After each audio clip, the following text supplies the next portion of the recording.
your slide. Is there any data or scientific evidences for that? Yeah, I told you there's a publication in American Journal of Clinical Nutrition. One Harvard University dietitian came to India and she worked for 2 years. This is a study in which it was shown Indians who use mustard oil, they have 70% less heart attacks.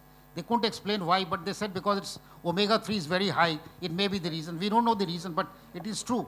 Like mustard oil is like a canola oil, rapeseed oil. It has the highest omega-3, very low saturated fats and very high polyunsaturated. It's better than olive oil in that manner because olive oil does not have omega-3.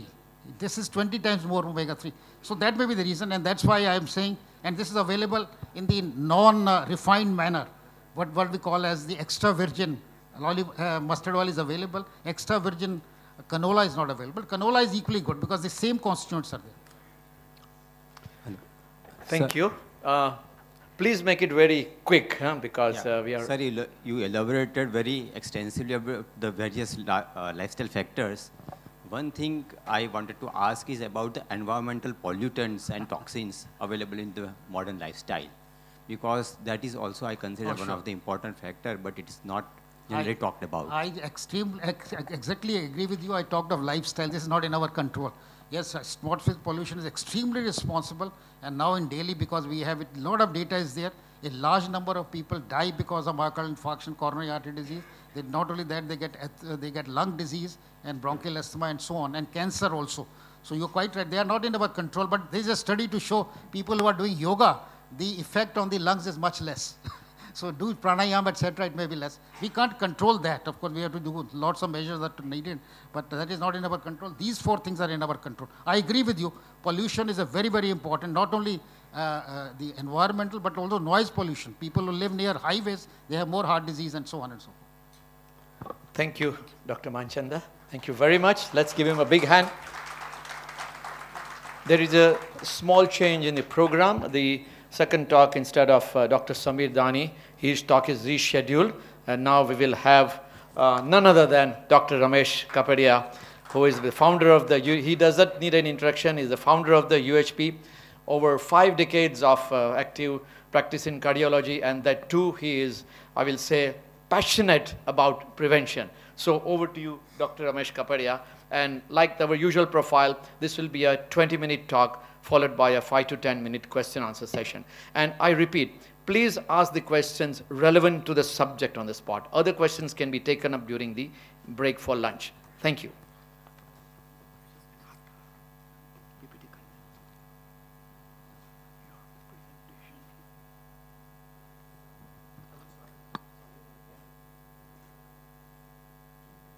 We'll welcome Dr. Kapadia in the tradition of the Vidyapit. Thank you. And the khadi handkerchief also. Thank you.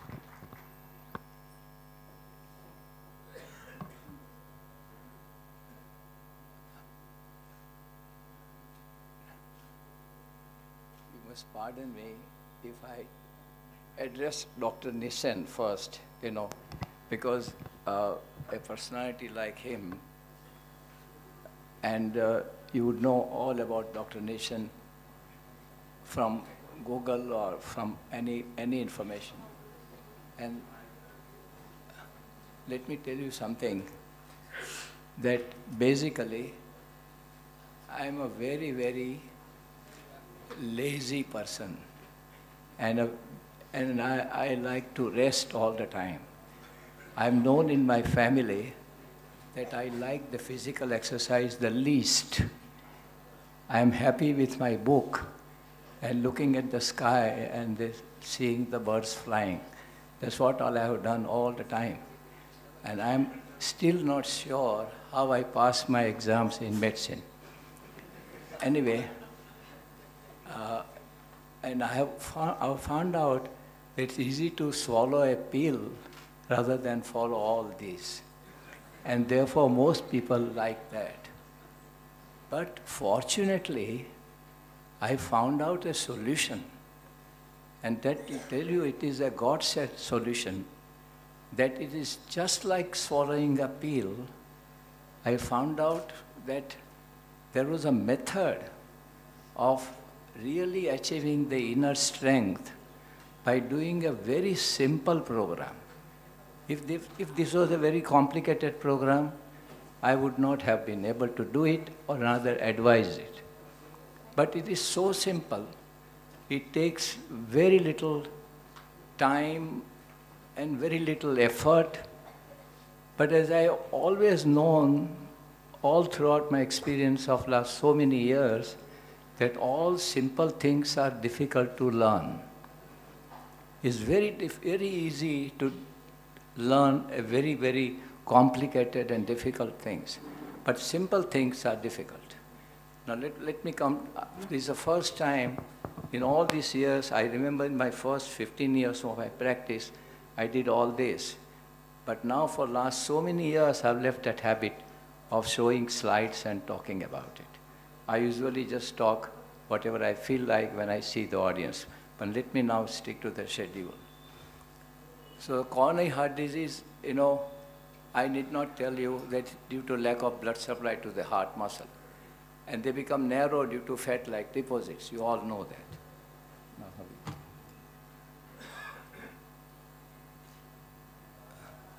However, now this is very important. The walls of the artery are also very sensitive, and they go into spasm due to a variety of reasons. Now that is very important to understand, that it is not something which is all the time stable.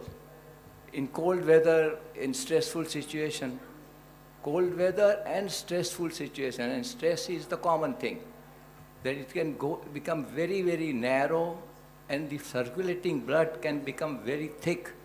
So there is a fixed element. There is a fixed element in coronary artery, which you see the narrowing 70% or 90%. But why do you? There is a fixed element, and there is a variable element of spasm and varying consistency of blood. Now this is very important, and I find that is a crucial part in pathology of coronary heart disease, or while you are treating a patient of heart attack, that this variable element of spasm and this thickness of the blood is so important that nowadays, as soon as the person gets the chest pain, my experience is of over 60 years, and my first 30 years of practice, when the patient got the chest pain, he knew that it might be serious, and therefore I have to get admitted to a hospital or rest a while and get better. But in these last 30 years of my practice, when the patient gets a chest pain, he only fears, now what is going to be my expense, what is going to happen to me in the rest of my life. And all these thoughts, you know, as soon as he gets the chest pain, that thought itself increases the severity of the heart attack extremely. This is so, today I see it every day in India, that as soon as he gets the chest pain, he thinks that now what about the rest of my life? That was not his thought in the first 20 years of my practice, even in UK and even in USA, or while I was learning even, because there was not that much of fear that now what will happen. But now the whole picture is so, you know, it is very gloomy, I tell you. So now somehow we must make some great difference in this.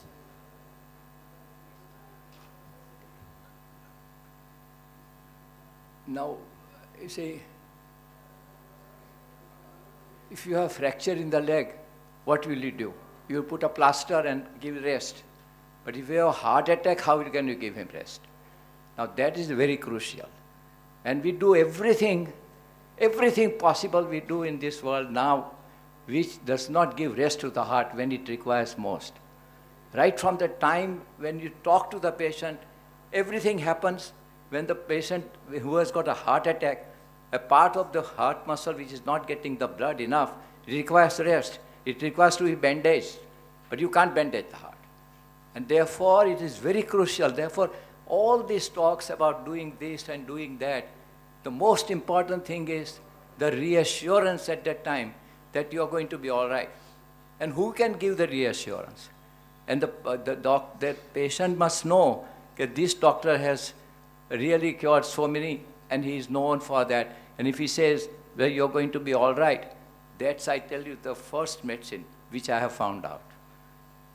As I said in my talk several times, that when the person comes to you and when he is there already after heart attack, if you can tell him that, look, now everything will be all right, what a difference it will make. So the physical as well as non-physical, call it spiritual measures are required to manage coronary heart disease. Very important. And our book, Heal Your Heart, tries to explain this combined perspective. That is the scientific method as well as the spiritual. Spiritual means not a very big way of spiritual, but it's the way the doctor talks to the patient and approaches the problem. Now, one thing which I have said, I think, 1,000 times already, and I like to do it every day, and I learned that from Dalai Lama. Can you believe that? Because he advised the Harvard professor Benson Jones. He had gone to Dharamshala to learn the effect of meditation. And when he was coming back, and we went to thank Dr. Dalai Lama that you gave me this opportunity to study this, Dalai Lama said, I would like to tell you something, doctor. And what he said was so significant. And I tell you, if you remember only this thing, then you will understand why the results of heart attack nowadays are not so good as they should be with all the advancements. And he said the Tibetan medicine, he said the cure of illness determined by 3 tenets. 3 tenets. And look at that first tenet. Look at that first tenet. Doctor's faith in himself that he will cure the patient. Can you believe this? Now, most advanced, very well-trained cardiologists today, when he sees the patient, does he have this faith? It was cultivated in me by my teachers in UK. Now they can't find teachers like that. Because at that time, falling ill in UK was not a big problem. It was actually rest.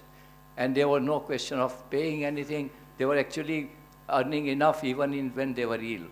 That was the best time. Macmillan said that we never had it so good. I'm talking about the years of 55 and 60, 1955 and 60. So now the doctor's faith in himself that he is going to cure the patient is the first tenet to get the best result. And that patient's faith in the doctor that he will cure me. Because now he has got a reputation. And doctor's karma. Doctor's karma means his skill and the way in which he applies that with love. Now, meta-analysis of, this is now typical of these days talk, therefore I'm putting it. Okay, meta-analysis of 8 trials of angioplasty versus angioplasty and versus medical therapy. Only medical therapy, no angioplasty. No mortality benefit in patients with stable coronary heart disease.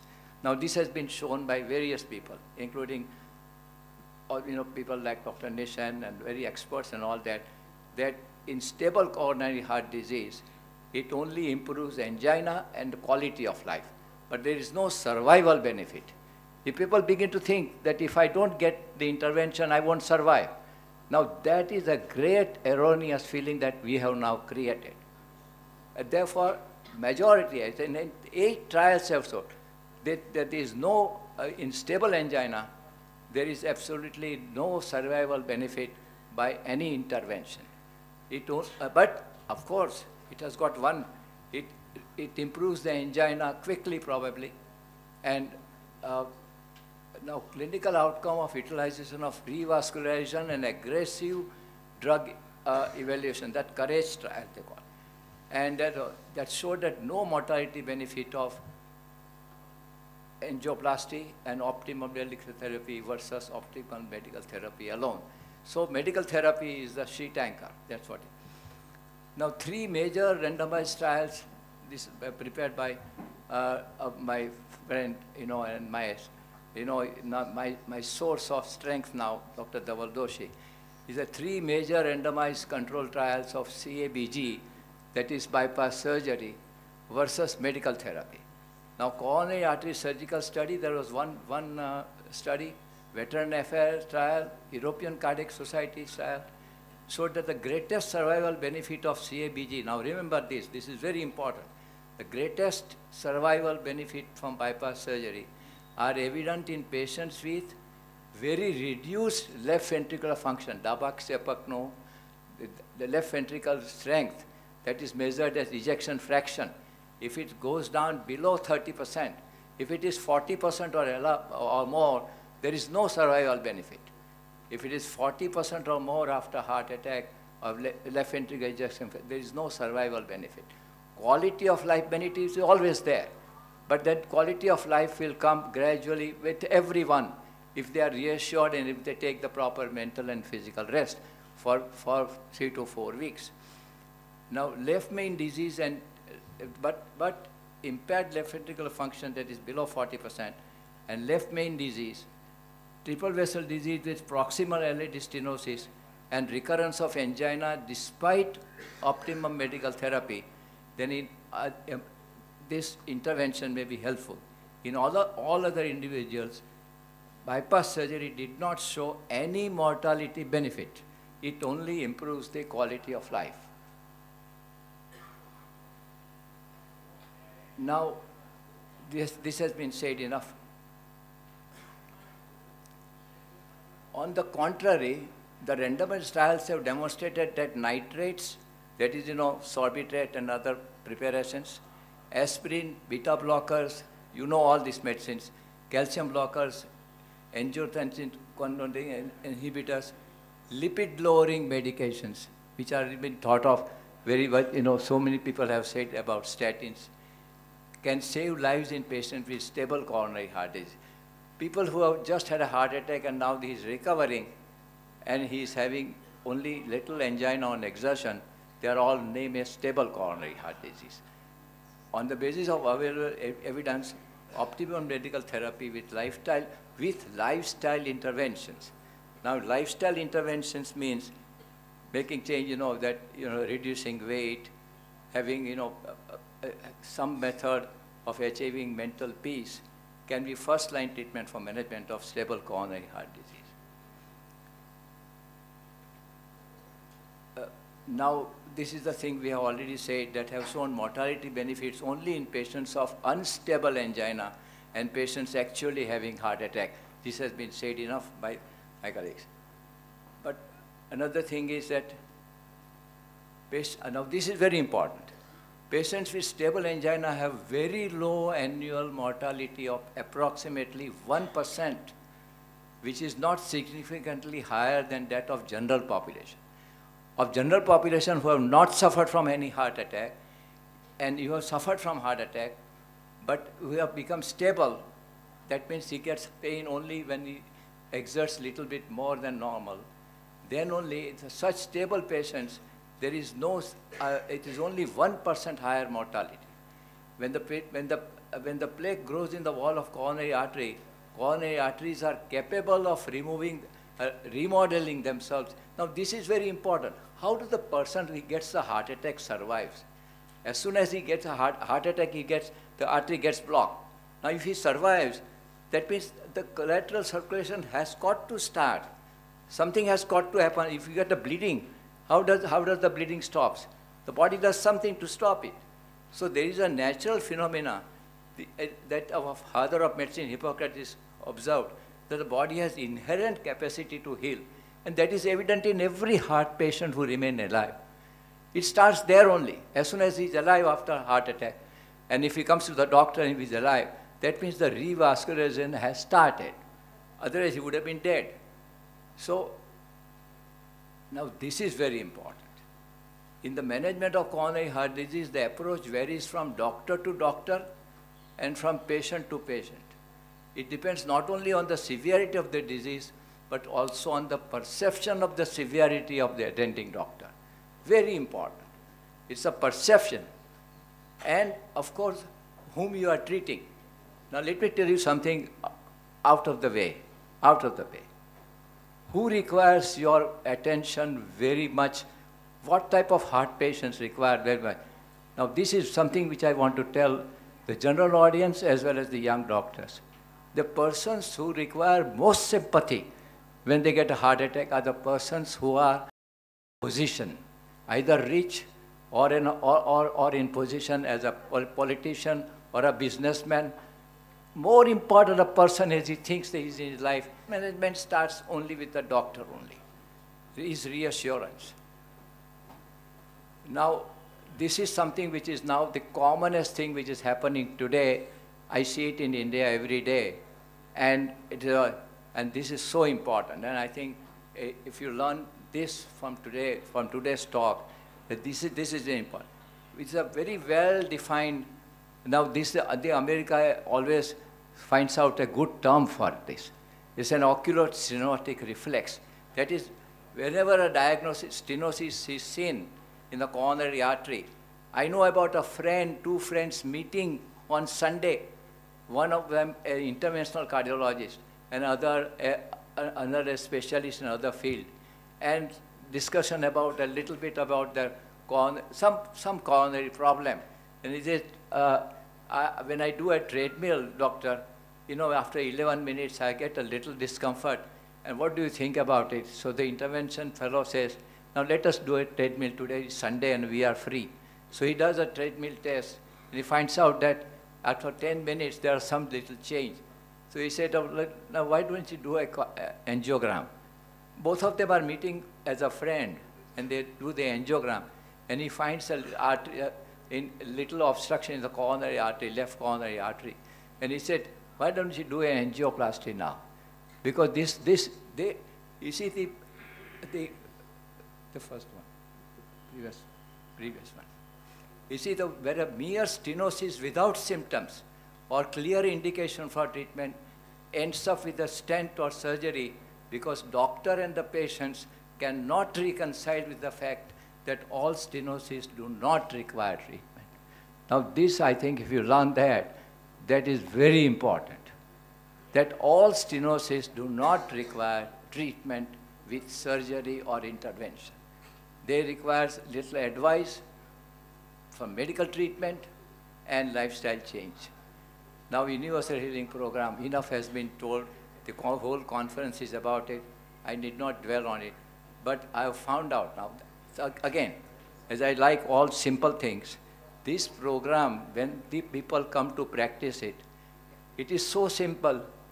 It is nothing, and therefore it is very difficult for people who have got a lot of knowledge about yoga. The most difficult persons I have been able to not teach anything.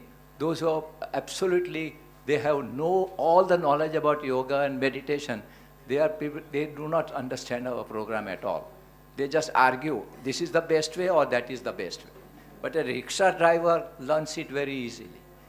Or a person who does not have any knowledge about yoga, when he comes to our program and we tell them simple things, that you just stretch a muscle and then relax and bring your awareness on the muscles which are being stretched and relaxed.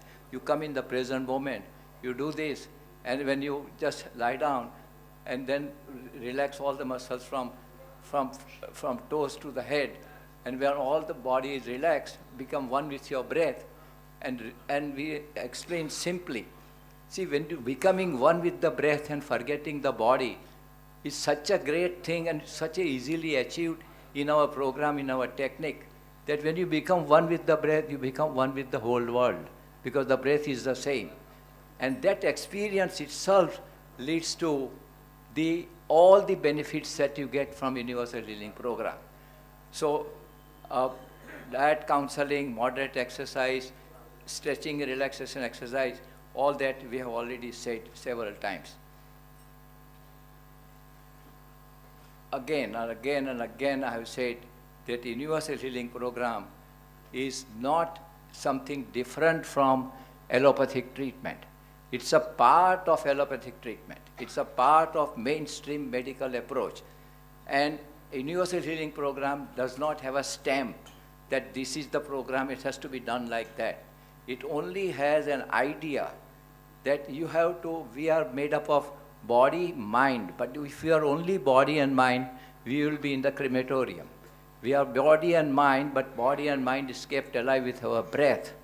And breath is common to all of us. So Swami Sachinanandji, who was a disciple of, thank you all, that